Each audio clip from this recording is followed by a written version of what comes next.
on va parler, en fait, on est en train comment dire, on parle beaucoup en ce moment de rénovation énergétique, on parle beaucoup, en fait, de relevé de consommation des énergies.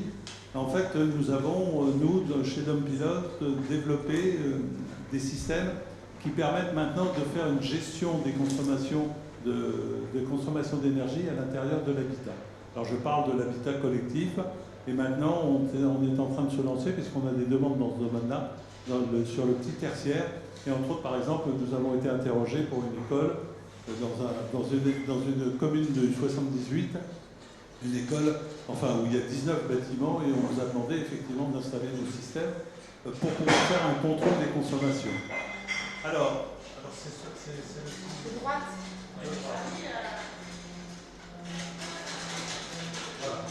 Alors,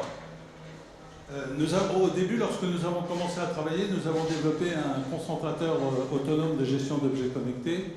Et à ces objets connectés, plutôt que d'utiliser des objets connectés, ce qu'on appelle nous gadgets, on a voulu y associer des produits utiles. Alors les produits utiles dans l'habitat, ça tourne pas autour de la machine à café qui va se mettre en route toute seule, mais ça tourne autour, en grande priorité, autour de la consommation des énergies. Or, il a fallu effectivement, dans un premier temps, déterminer les énergies qui étaient les plus importantes, et on s'est rendu compte que depuis 2 ans, la RE 2020 a imposé qu'il soit installé des systèmes dans les appartements qui permettent de faire la répartition des frais de chauffage. Cette répartition des frais de chauffage, effectivement, permet au syndic de refacturer les frais de chauffage à la consommation appartement par appartement. Nous, on est allé un peu plus loin et on s'est dit, si on devait avoir à faire de la répartition des frais de chauffage et si on voulait que les gens puissent faire des économies d'énergie, fallait-il encore qu'ils connaissent leur consommation.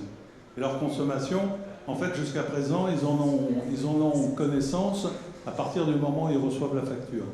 Et quand on reçoit la facture, c'est là où on se rend compte qu'on a beaucoup consommé et qu'on n'a pas pris les dispositions nécessaires pour faire des économies. Donc nous avons décidé, nous, de créer un produit qui est une vanne thermostatique très spécifique, qui n'a rien de spécifique quant à sa création dans le cadre de produits qui existent déjà en connecté, puisque c'est une vanne thermostatique connectée et qui est gérée par un système, vous allez le voir après pardon, voilà. Voici la vanne thermostatique que je vous présente ici aussi, pour la régulation du chauffage avec une IA de comptage de l'énergie thermique consommée par chaque radiateur.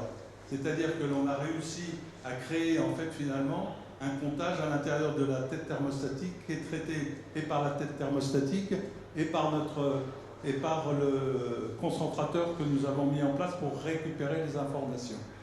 Donc cette tête thermostatique va relever les consommations et ensuite l'utilisateur gère la consommation de chaque radiateur qui lui est restitué individuellement et en cumulé. Et ensuite on peut créer, nous sommes en train de créer en fait finalement des tableaux de consommation appartement par appartement et pièce par pièce. Donc ici j'ai une pièce à 20 degrés, ici à 21 degrés, à 22 degrés, à 19 degrés, à 17 degrés.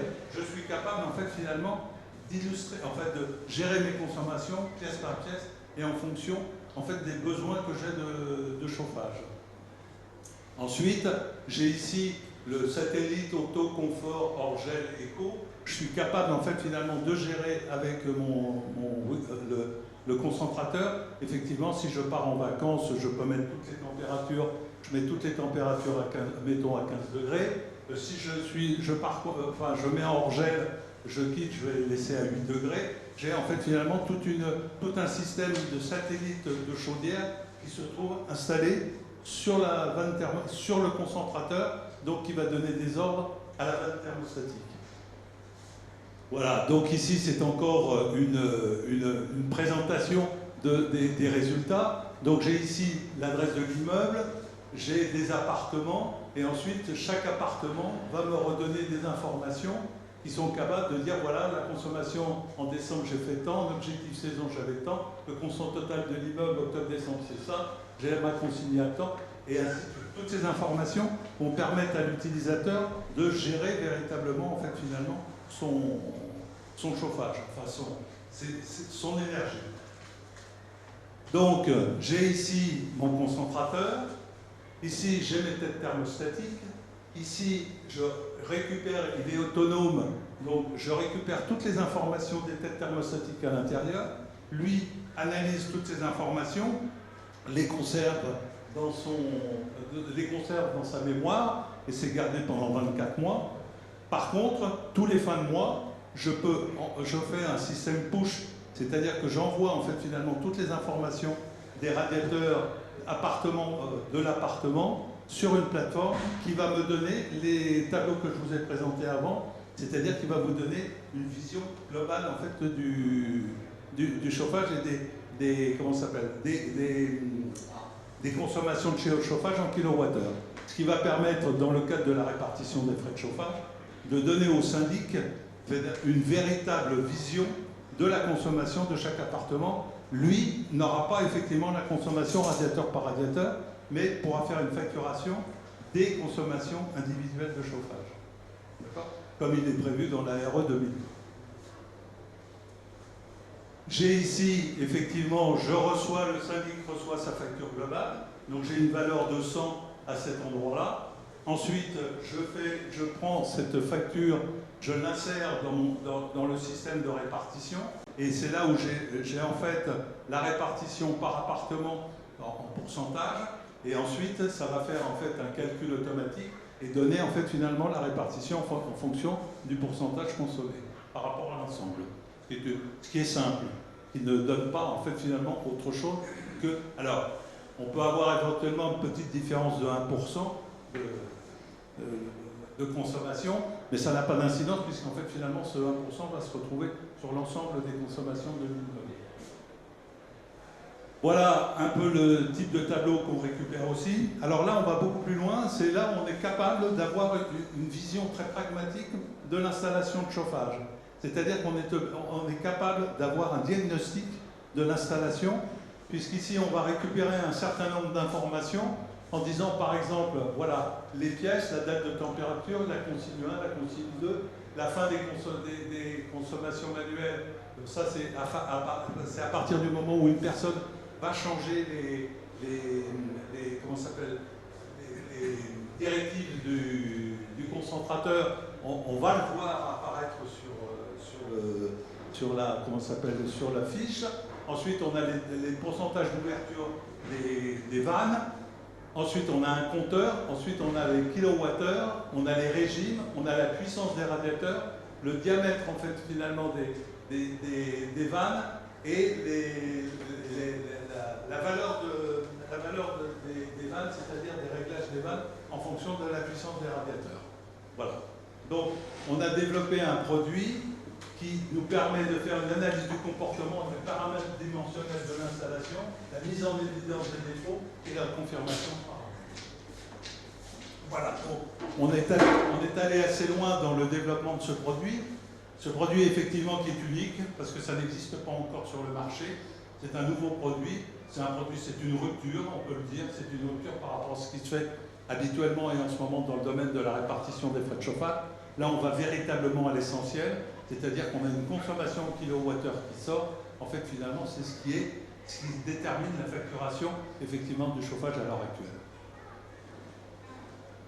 Voilà. Bien, merci. Est-ce qu'on a des questions? Est-ce que vous avez des questions? Peut-être une précision, si je peux me permettre. Parce que Patrick a raison, la RE 2020 impose le principe de la répartition des frais de chauffage, mais pas que, parce qu'on sait que depuis la loi de la transition énergétique des croissances vertes 2015 et la loi Elan, en fait, ça s'impose également, c'est-à-dire l'individualisation des frais de chauffage à tout immeuble chauffé collectivement. C'est-à-dire, c'est pas seulement les uns, et ça remonte, c'est pas mesurable de 2015, simplement, aujourd'hui, ça n'est pas imposé, mais ça devrait l'être, normalement. Ça devrait l'être. Ça devrait l'être. Mais il faut savoir qu'on est déjà sous le coup de cette loi pour quand même un très grand nombre de logements, parce qu'il y a à peu près 4 millions de logements qui sont chauffés en chauffage collectif, avec une chaudière centrale et des radiateurs intérieurs. Donc tous ces immeubles-là sont concernés. Et ça veut dire que c'est quand même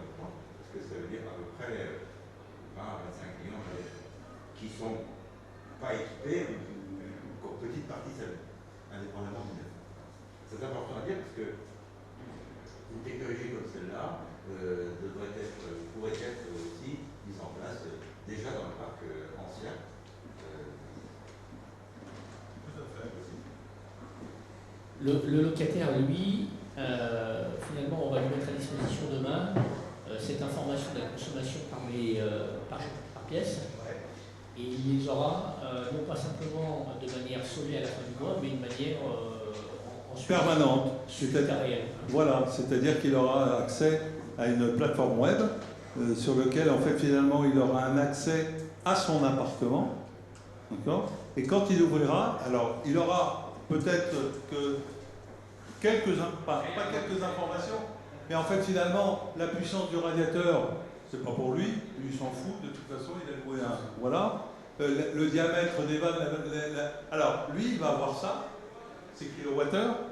Hein, et il va dire, tiens, dans quelle pièce j'ai consommé tant, j'ai reçu une facture de chauffage, il faut que je regarde, et il faut que la facture de chauffage corresponde en fait finalement à ce que lui il a consommé. C'est simple, puisque de toute façon, il aura reçu sa facture.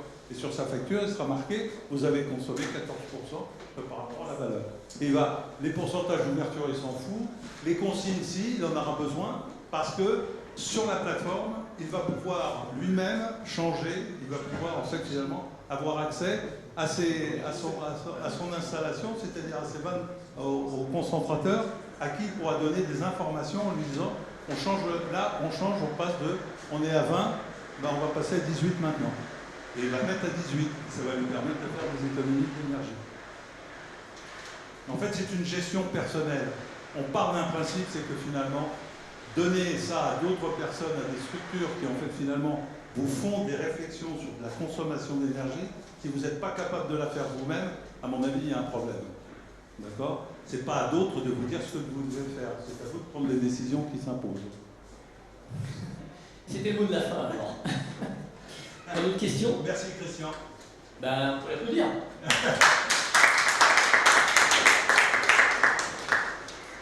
Et merci de votre accueil. Ouais.